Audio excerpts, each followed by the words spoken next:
কথাগুলো শুনে যান। রমাদান মাসে কি শয়তানকে বেঁধে রাখে, নাকি এটা আমাদের সমাজের ভুল ধারণা? রমাদান মাসে কি কবরের আযাব বন্ধ থাকে, নাকি এটা আমাদের সমাজের ভুল ধারণা? দেখে যান। প্রিয় বন্ধুরা, রমজান মাসে সত্যিই কি কবরের আযাব বন্ধ থাকে, নাকি এটি আমাদের সমাজে প্রচলিত একটি ধারণা? আবার রমজান মাস আসলেই কেন শয়তানের পায়ে শেকল পরিয়ে তাকে বন্দি করে রাখা হয়? এর পেছনে কি রহস্য লুকিয়ে আছে?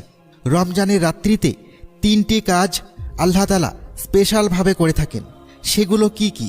মহান আল্লাহ রাব্বুল আলামিন এই রহমতের মাসটিকে এতই সম্মানিত করেছেন যে শুধুমাত্র রমজান মাসের জন্য কবরের সকল আযাব বন্ধ থাকে, কিন্তু সবার ক্ষেত্রে নয়, এবং জান্নাতের দরজা খুলে দেওয়া হয়। আল্লাহ ও তার বান্দাদের মধ্যকার সকল পর্দা এই মাসে সরে যায়, রহমতের দরজা প্রশস্ত হয়ে যায়।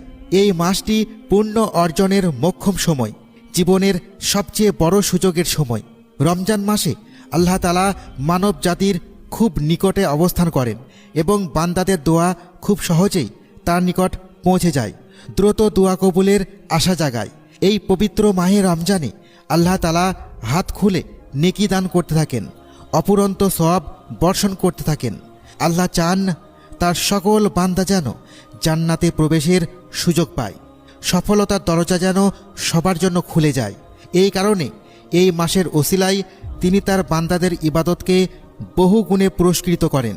তাই পবিত্র রমজান মাস হচ্ছে আত্মশুদ্ধির সর্বোৎকৃষ্ট সময়, নিজেকে বদলে ফেলার শ্রেষ্ঠ অধ্যায়। রমজান মাসে জাহান্নামের দরজা 1 মাসের জন্য বন্ধ করে দেওয়া হয়, যাতে সেখানে আযাব পেতে থাকা মানুষেরা সামান্য সময়ের জন্য স্বস্তি পায়। তবে তাকে অবশ্যই মুসলমান হতে হবে, আর যারা কাফের বা মুশরিক হয়ে মৃত্যুবরণ করেছে তাদের আযাব চলতেই থাকবে। কিন্তু সরাসরিভাবে কোথাও কোনো দলিল নেই যে রমজান মাসে সবার কবরে আযাব বন্ধ থাকবে। রমজান মাসে আমাদের সামনে জান্নাত লাভের একটি সুবর্ণ সুযোগ নিয়ে আসে, নতুন আশার দরজা খুলে দেয়।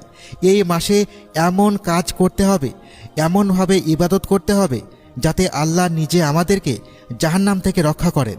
রমজান মাসে আল্লাহ তাআলা আমাদেরকে জাহান্নাম থেকে মুক্তি পাওয়ার 60টি সুযোগ প্রদান করেন, অর্থাৎ প্রতি রোজার দিনে আমাদের সামনে জাহান্নাম থেকে বাঁচার 2টি করে সুযোগ থাকে। শুধু তাই নয়, সারা রমজান ব্যাপী শয়তানকে বন্দি করে রাখা হয় যাতে রমজানের সময় বান্দাদের অনিষ্ট করতে না পারে। সেই সাথে তার সঙ্গী সাথীদেরকেও আল্লাহ তাআলা আটকে রাখেন। আর রমজান মাসের